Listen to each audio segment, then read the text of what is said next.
तो चलिए आज के इस तज्जिए में हम देखते हैं उस एपिसोड को जिसने शुरू तो एक बहुत ही लाइट हार्टेड कॉमेडी के तौर पर किया था, लेकिन अचानक से फैमिली डायनामिक्स के कुछ ऐसे गहरे राज खोल दिए जो वाकई सोचने पर मजबूर कर देते हैं। हम तुमका ये हिस्सा देखने में एक हल्का फुल्का ड्रामा लगता है, लेकिन आहिस्ता आहिस्ता समझ आता है कि रिश्तों की कितनी गहराई इसमें छुपी हुई है। लेकिन यार, इससे पहले कि हम उन संजीदा बातों की तरफ जाएं, जरा इस एब्सर्ड और फनी मोमेंट को तो देखें। दादू जी, 1 सेल्फी प्लीज। मतलब कौन सोच सकता था कि खौफनाक डाकू अचानक से स्टार स्ट्रक फैनबॉयज बन जाएंगे। लूट मार का पूरा सीन 1 सेकंड में सेल्फीज की फरमाइश में बदल गया। तो आज हम क्या क्या डिस्कस करने वाले हैं? शुरू करेंगे महा के प्रपोजल से, फिर आएगी कुतुब मीनार की वो अजीबो गरीब डकैती, फिर दादू के अनोखे फैंस, हॉस्पिटल का ड्रामा, बुजुर्गों की देखभाल का अहम मसला और आखिर में सरमद की मोहब्बत। हम इस एपिसोड की कहानी के हिसाब से ही चलेंगे ताकि मजा आए। अच्छा, तो सबसे पहले बात करते हैं महारा के रिश्ते की, जहां एक्सपेक्टेशन और रियलिटी का एक क्लासिक क्लैश देखने को मिलता है। देखिए, दोनों की सोच में कितना फंडामेंटल डिस्कनेक्ट है। एक तरफ दादू हैं जो सरमद की तारीफ करते नहीं थकते कि लड़का मेहनती है, लगन वाला है, यहाँ तक कि खाना भी खुद पका लेता है। और दूसरी तरफ महा है, पीएचडी स्टूडेंट, मॉडर्न ख्यालात और एक्सपेक्टेशंस स्काई हाई। उसे सरमद की मेहनत और डेडिकेशन नजर नहीं आती, सिर्फ उसकी फॉर्मल एजुकेशन की कमी दिखती है। अब माह का इवेजन टैक्टिक देखें। डायरेक्ट इनकार करने की हिम्मत नहीं है तो मैडम ने फेस मास्क पहन लिया और नमाज को लंबा करना शुरू कर दिया ताकि सामना न करना पड़े। मसले को फेस करने के बजाय इन छोटी छोटी चोरी छुपी हरकतों ने एक लाइट हार्टेड टोन सेट कर दी, ठीक उस वक्त जब असल तबाही मचने ही वाली थी। खैर, डोमेस्टिक प्रॉब्लम्स अपनी जगह, लेकिन अचानक कहानी में एक बहुत बड़ा धमाका होता है। कुतुब महल में डकैती। इस टेंशन को थोड़ा टाइमलाइन से समझते हैं। रात 10 बजे चोर घर में दाखिल होते हैं। सिर्फ 15 मिनट बाद, यानी 10:15 पर पूरी फैमिली बंदूक के जोर पर हॉस्टेज बनी हुई है। पेसिंग देखें कितनी कियोटिक है। लेकिन फिर ठीक 10:30 बजे एंट्री होती है दादू हैंडसम की, और 10:35 पर अचानक सब कुछ बदल जाता है जब डाकू उन्हें पहचान लेते हैं। यहाँ एक चीज़ बड़ी नोटिस करने वाली थी। इस एक्सट्रीम सिचुएशन में सबके रिएक्शंस कितने मुख्तलिफ थे। एक तरफ सरमद है जो बगैर सोचे समझे ब्लाइंड ब्रेवरी दिखाते हुए माहा को बचाने के लिए आगे कूद जाता है। दूसरी तरफ लड़कियां हैं जो बिल्कुल प्रैक्टिकली सोच रही हैं और चुपके चुपके अपनी दोस्त साशा को मैसेज कर रही हैं ताकि पुलिस बुला लें। जज्बात और होशियारी का क्या जबरदस्त कॉन्ट्रास्ट था। और फिर आता है वो वक्त जहां सारी टेंशन गायब और pure comedy start. He is the uncrowned king of the TikTok world. मतलब डाकू आए थे घर लूटने और टिकटॉक के बादशाह को देखते ही उनके डाई हार्ड फैंस बन गए।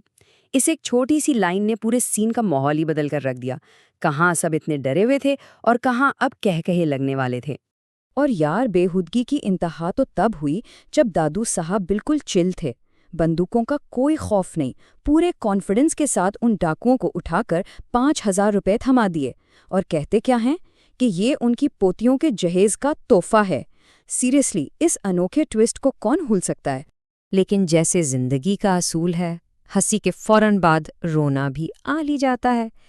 कहानी यहाँ से एक सीरियस मेडिकल इमरजेंसी में तब्दील हो जाती है। 1 मिलियन, जी हाँ, 1 मिलियन फॉलोअर्स। ये कोई मामूली नंबर नहीं है। ये उन फॉलोअर्स की तादाद है जो दादू खोते हैं जब उनका अकाउंट कुतुब से छुपाने के चक्कर में सीक्रेटली डीएक्टिवेट कर दिया जाता है। डिजिटल दुनिया का ये सदमा कोई मामूली नहीं था। आप स्टेप्स देखें। पहले दादू को पता चलता है कि अकाउंट डिलीट हो गया है।